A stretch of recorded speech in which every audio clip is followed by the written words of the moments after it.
They only made 2 films in that process. Here's a diagram that shows you kind of quickly the differences between film. Let's see, let's go back to the silent movie days, full aperture. They needed no room for the soundtrack, so the picture literally was from sprocket hole to sprocket hole. Then in the, actually it was around 1930 when they started marrying film and sound onto the same film. The Jazz Singer, when it played, they used this size film, but the sound was on a record that they had to keep synced up at the same time. When they put sound on film, they had to put it in this narrow stripe next to the picture and the sprocket holes there. That's what most movies look like today. CinemaScope back in the 50s, they shrunk the picture a little bit because they put magnetic soundtrack on either side of the picture, and they anamorphically squeeze the image. 16 millimeter is what we saw those educational films in high school. I guess now they use videotape. Back in my days, it was on 16 millimeter film. Let's see, next came out VistaVision, where it ran sideways through the camera. You can see a lot larger picture area to capture the image and play it back. Then they used, I love this, they married together VistaVision with an anamorphic lens and developed Cinerama. But the name was a little bit too much for people to remember. It's amazing if you look it up, though, how many movies were actually photographed that way, and they still look stunning even when they're transferred to video.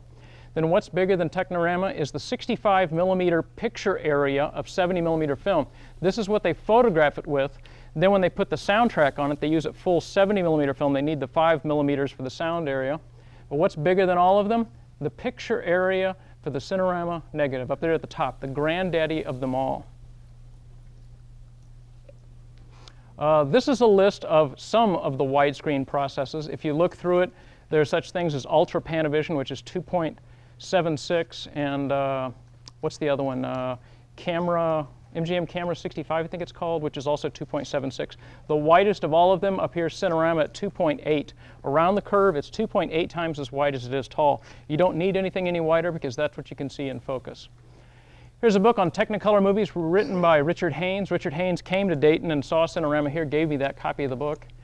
If you look at the acknowledgments in his book on Technicolor, he has to give credit to John Harvey because of the 7 3-panel features, only This Is Cinerama and How the West Was Won exist in Technicolor today, thanks to a film collector who saved the original transfer copies and has a working 3-panel projector set up in his house.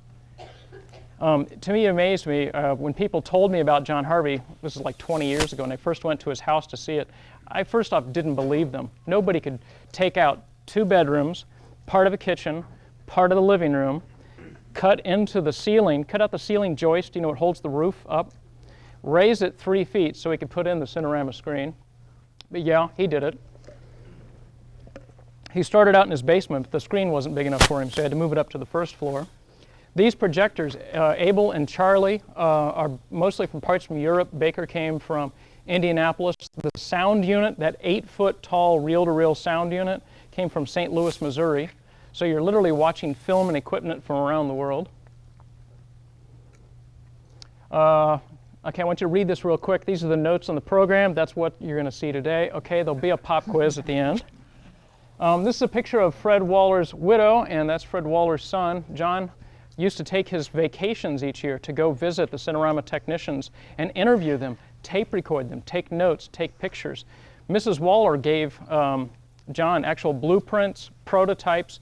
She asked John if he wanted to see the laboratory where her husband did all of his experimenting there at home. John said, sure, yeah, because she was so impressed. After a couple of hours of swapping stories, she realized this might be the guy. Lowell Thomas predicted that there would be a younger man that would come along someday and take care of Cinerama and bring it back to the public. John met Lowell Thomas and told him, I'll be that man. And after Lowell Thomas passed away, unfortunately, John was able to bring it together and play it for Mrs. Thomas. Mrs. Waller took John Harvey out back, took him to the work shed her husband had built in the backyard, opened the door, handed him the keys, and said, if you see anything you want, blueprints, drawings, whatever, take it, it's yours. John said to her, aren't you coming with me? She said, I haven't been in there since my husband passed away 30 years ago. John went in, and we have pictures of some of the stuff he went in and got out. Prototypes he has, I can't believe this, a wooden prototype for the lens holder for the very first Cinerama camera. Is John around? He's still tweaking? Yeah, he's just standing talking. Grab him, would you? He spends 8 hours rewinding the film before every show, feeling for nicks at the side to make sure that it's not going to catch on a sprocket hole and break. He spent 20 years collecting prints and equipment. He runs every show by himself virtually. I try to assist him a little bit. But ladies and gentlemen, I would like you to join me in thanking John Harvey.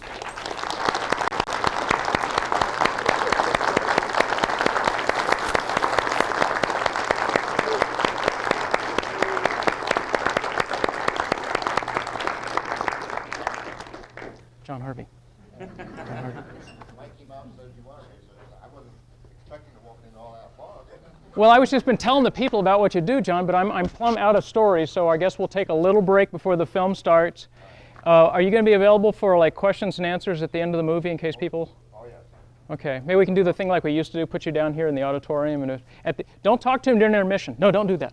Don't talk to him during intermission. No, he needs to be able to concentrate on what he's doing, changing the reels. He literally has to move 8 reels. They weigh like 40 to 60 pounds each to get it all set up for the second half. But at the end of part 2, you can ask him those questions you've always had about Cinerama. So thanks again for coming. We'll take about a 5-minute break. Oh, John, wait, Mike, did I forget to say something?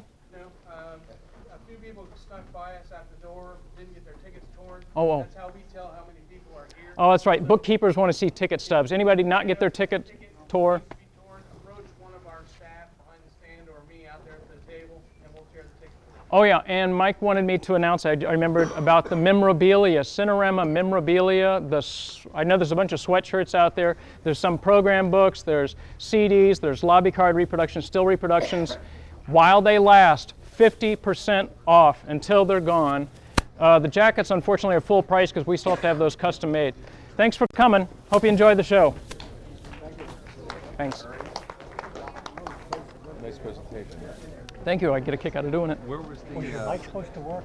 Oh no, they were just taping me. Oh, yep. that part that comes from St. Louis? Is that from the Martin Cinerama? Probably, because I think that was the oldest one there. Is there a chance that some of these will be either put onto video or duplicated for? Several people have shot them, but they just don't look right because it just flattens out the picture and it kind of looks like you're looking at a butterfly. It doesn't transfer. They've taken the film and tried They've to tried. transfer it. Yeah, but really it's because of the curved screen, it just doesn't work. You did great. Thank you. Hope it all came out. I can't repeat it. Let's see. Here's that end and Thanks. there is my